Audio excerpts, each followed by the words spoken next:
Hello, my name is Ciera Herman, and this is Speech to Persuade. Intelligent design or creationism. About 55% of people in the U.S. believe that God created man and not evolution. Should this be taught in schools? This was from a website, and here's the citation for the facts. Let's ask a question. Which of the following statements comes closest to your view of the origin of human beings? 1. Human beings have developed over millions of years from less advanced forms of life, but God guided this process. 2. Human beings have developed over millions of years from less advanced forms, but God had nothing to do with it. Number 3. God created human beings in their present form at one time within the last 10,000 years. These are citations from these two websites. Here's a graph that tells you about the answers from all these three questions. It's from 1982 to 2014. The first one, humans enriched with God guiding. In 1982, there was about 38% of people that agreed with that, and in 2014, about 24%. The second one, humans evolved, but God had no part in the process. In 1982, it was 9%. In 2014, it's about 19%, so a 10% increase.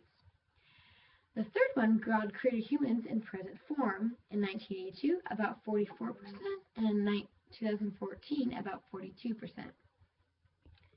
And the next graph is just the same info, just with a bar graph. And then the definition of creationism. Creationism is the belief that God created the universe, a question science does not address. Scientific creationism is a subject of creationism where the Bible is taken to be literally true. There's a public opinion from the People for the American Way poll up in 2000 that 83% of Americans polled want evolution taught in public schools. 70% believe that evolution is compatible with a belief in God. This from the website debate.org, J. Zonda 415 says, yes, it's still a theory. I do not think they should read scripture, but they should still teach it. It is perfectly valid theory, and it still deserves a mention. They did it in my school, and it is in no way did anything other than make you look at an alternative to the theory of evolution. If we would just teach evolution, students will believe in that, and we shouldn't force students to focus on one idea.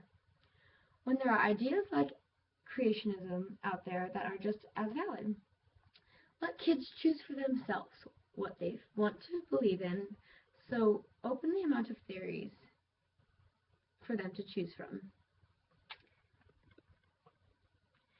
Creationist history. There's modern creationist science started with the Seventh-day Adventist Ellen G. White.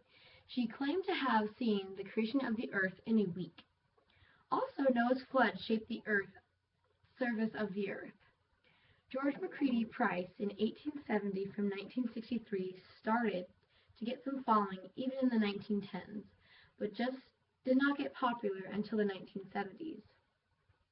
1963, Morrison Whitcomb started the Creation Research Society, or CRS for the acronym, which required an advanced degree in science to join. Some of the beliefs of the creationists are: the earth is between 6,000 and 10,000 years old.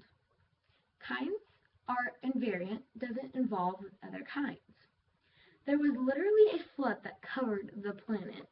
Also, sedimentary rocks were all made during the flood.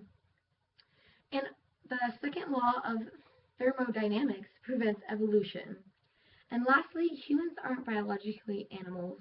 Evolution leads to an immoral worldview. The definition of evolution. Evolution is the idea that human beings developed over millions of years from less advanced forms of life.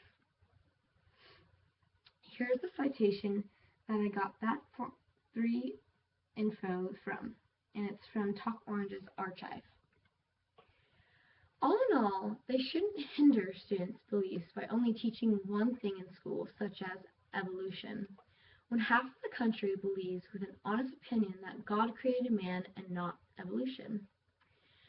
Fact studies and multiple debate websites agree and disagree with this statement made. But half of the U.S. vote yes, they should teach it in schools, creationism, because they honestly believe in that religion and that God did create mankind.